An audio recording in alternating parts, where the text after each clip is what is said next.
ಎಲ್ರಿಗೂ ನಮಸ್ಕಾರ. ನಾವು ಈ ಅವಧಿಯಲ್ಲಿ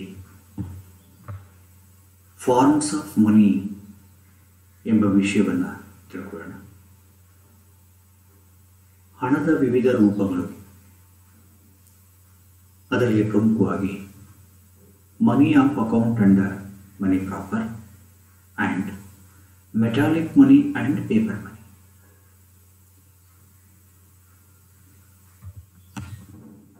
ಇಲ್ಲಿ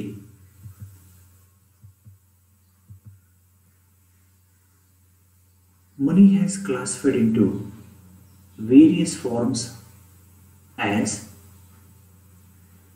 described below. ವಿವಿಧ ರೀತಿಯಲ್ಲಿ ಅಧ್ಯಯನ ಮಾಡಿದೆ. ಅದರಲ್ಲಿ ಮೊದಲಿಗೆ money of account and money proper. This is Keynes classification ಅಂತೇಳಿ ಹೇಳ್ಬೋದು. ಇದನ್ನು ನಾವು ಎಣಿಕೆಯ ಹಣ ಮತ್ತು ನೈಜ ಹಣ ಅಂತೇಳಿ ಕರೀತೇವೆ. Money of account is the unit of account or the standard of measuring value. ಈ ಎಣಿಕೆಯ ಹಣ ಅಂತಕ್ಕಂಥದ್ದು ಒಂದು ಘಟಕದ ಹಣವಾಗಿದ್ದು the standard of measuring value, ಮೌಲ್ಯಗಳನ್ನು ಮಾಪನ ಮಾಡತಕ್ಕಂಥ ಒಂದು ದರ್ಜೆ ಅಂತ ಹೇಳ್ಬೋದು. Debts, prices and general purchasing power are expressed in terms of money account. ನಾವು ಬೆಲೆಗಳನ್ನು, ಕೊಳ್ಳುವ ಶಕ್ತಿಯನ್ನು, ಸಾಲ ತೆಗೆದುಕೊಳ್ಳುವಿಕೆ, ಮರುಪಾವತಿಯನ್ನು ನಾವು ಈ ಎಣಿಕೆ ಹಣದ ಮೂಲಕ ಮಾಡ್ತೀವಿ. Money of account is therefore a medium through which all transaction is expressed. So ಈ ಎಣಿಕೆಯ ಹಣವನ್ನು ನಾವು a medium through which all transactions are expressed. ಎಲ್ಲ ರೀತಿಯಾಗಿರ್ತಕ್ಕಂಥ ಅಕೌಂಟ್ಸನ್ನು ಇದ್ರ ಮೂಲಕ ಟ್ರಾನ್ಸಾಕ್ಷನ್ನ ಮಾಡಲಾಗುತ್ತೆ. ಅಂದರೆ in India rupee, in America dollar, in England pound. ಇದು ಈಗ ನಾವು ಯಾವುದೇ ವ್ಯವಹಾರವನ್ನು ಮಾಡಬೇಕಾದ್ರೆ ಇಷ್ಟು ರೂಪಾಯಿಗಳು, ಇಷ್ಟು ರೂಪಾಯಿ, 100 ರೂಪಾಯಿ, 1,000 ರೂಪಾಯಿ ಅಂತೇಳಿ ಹೇಳ್ತೀವಿ.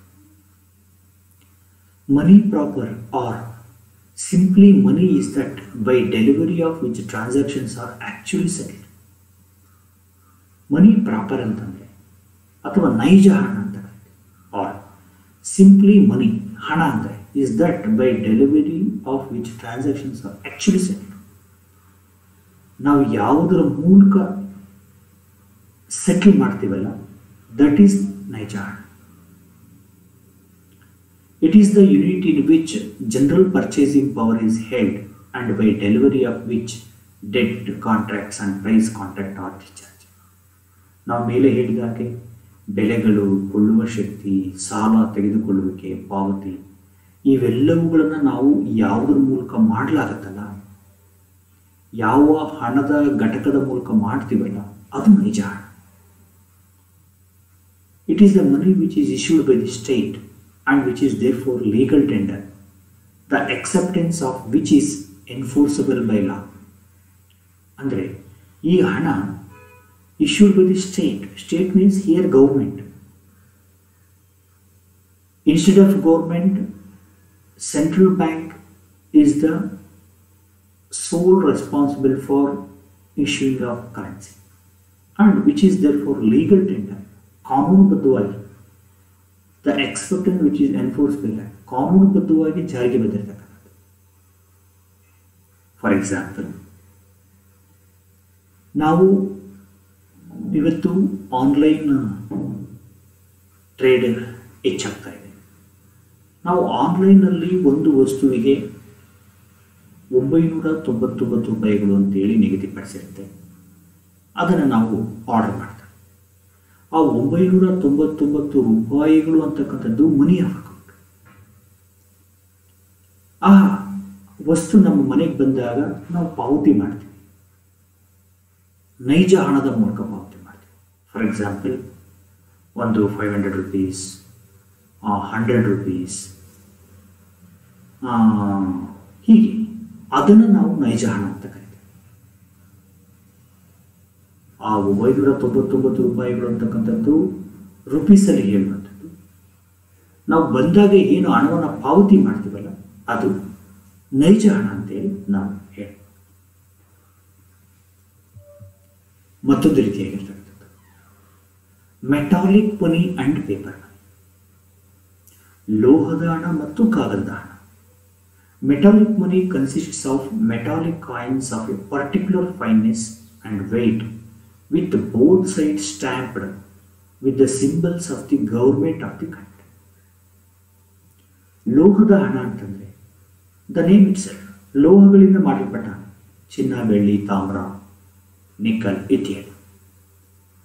Metallic coins of a particular fineness and weight, ನಿರ್ದಿಷ್ಟ ತೂಕ ಮತ್ತು ಗಾತ್ರ ಗುಣ ಹೊಂದಿರತಕ್ಕಂಥ, with both sides stamped with the symbols of government of the country. ಒಂದು ದೇಶದ ಸರ್ಕಾರದಿಂದ ಮುದ್ರಿತವಾಗಿರ್ತಕ್ಕಂಥ ಎರಡೂ ಕಡೆ ಅದನ್ನು ನಾವು ಲೋಹದ ಹಣ ಅಂತ ಕರೀತೀವಿ.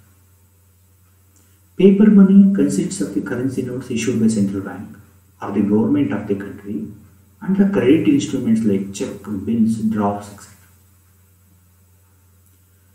ಕಾಗದ ಹಣ ಕರೆನ್ಸಿ ನೋಟ್ಸನ್ನು ಒಳಗೊಳ್ಳುತ್ತೆ by central bank or government of the country and the credit instruments like cheques, bills, drafts. ಸಾಮಾನ್ಯವಾಗಿ ಇವತ್ತು ಕಾಗದದ ಹಣದ ಯುಗ ಅಂತೇಳಿ ಕರೆಯಬಹುದು. ಈ ಕಾಗದದ ಹಣವನ್ನು ಆ ದೇಶದ ಸರ್ಕಾರ ಅಥವಾ ಕೇಂದ್ರ ಬ್ಯಾಂಕ್ ಬಿಡುಗಡೆ ಮಾಡ್ತಕ್ಕಂಥದ್ದನ್ನು ಕಾಣ್ತದೆ. ಹಾಗೆ credit instruments like cheques, bills, draft ಇವು ಸಹ ಕಾಗದದ ಹಣಕ್ಕೆ ನಾವು ಉದಾಹರಣೆಯಾಗಿ ಕಾಣಬಹುದು. Paper money is of 3 types.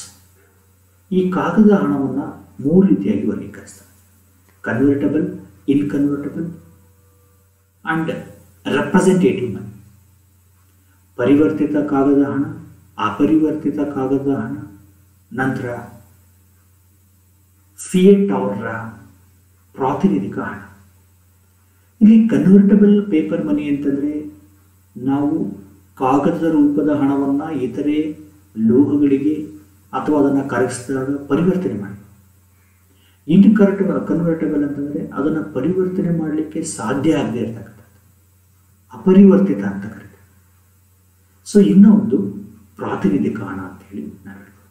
ಪ್ರಾತಿನಿಧಿಕವಾಗಿ ಸರ್ಕಾರ ವ್ಯಕ್ತಪಡಿಸ್ತದೆ. ಈಗ ನಾವು ಇದರ ಕೆಲವು ಈ ಒಂದು ಅವಧಿಯ ತಿಳ್ಕೊಂಡಂಥ ಕೆಲವು MCQs ಅನ್ನು ನೋಡೋಣ. Who classified money into money of account and money proper? D.H. Robertson, B. J.M. Keynes, C. G. Crowther, D. Select. ಈಗ ನಮ್ಗೆ ಗೊತ್ತಿದೆ ಈ ಎಣಿಕೆಯ ಹಣ ಮತ್ತು ನೈಜ ಹಣ ಅಂತೇಳಿ ವರ್ಗೀಕರಣ ಮಾಡಿದ ಅರ್ಥಶಾಸ್ತ್ರಜ್ಞರು ನಮ್ಗೆ ಗೊತ್ತಿದೆ. ಸಮಗ್ರ ಅರ್ಥಶಾಸ್ತ್ರದ ಪಿತಾಮಹರಾಗಿರ್ತಕ್ಕಂಥ J.M. Keynes. Currency notes and metallic money of various denominations in circulation is the example for money of account, money proper, both A and B, neither A or B. ಈಗ ನಮ್ಗೆ ಗೊತ್ತಿದೆ ಈ ಕಾಗದದ ನೋಟುಗಳು ಮತ್ತು ಲೋಹದ ಹಣ, ವಿವಿಧ ಡಿನಾಮಿನೇಷನ್ ಇರ್ತಕ್ಕಂಥ ಲೋಹದ ಹಣ ಸರ್ಕ್ಯುಲೇಷನ್ ಇಸ್ ದಿ ಎಕ್ಸಾಂಪಲ್. ಯಾವುದಕ್ಕೆ ಉದಾಹರಣೆ? Money of account, money proper, both A and B, neither A. ನಮಗೆ ಗೊತ್ತಿದೆ ನಾವು ನೈಜ ಹಣದಲ್ಲಿ ಮಾತ್ರ ಈ ರೀತಿಯಾಗಿ ಯಾವುದರ ಮೂಲಕ ನಾವು ಪಾವತಿ ಮಾಡ್ತೀವಿ, ಸರ್ಕ್ಯುಲೇಷನ್ ಮಾಡ್ತೀವಿ, ಡೆಲಿವರಿ ಮಾಡ್ತೀವಿ, ಅದನ್ನು ನಾವು ಅದರಲ್ಲಿ ನಾವು ಈ ಕರೆನ್ಸಿ ನೋಟ್ಸು, ಮೆಟಾಲಿಕ್ ಮನಿ ಬಳಸ್ತೀವಿ. That's why answer is money proper. Paper money consists of the currency notes issued by.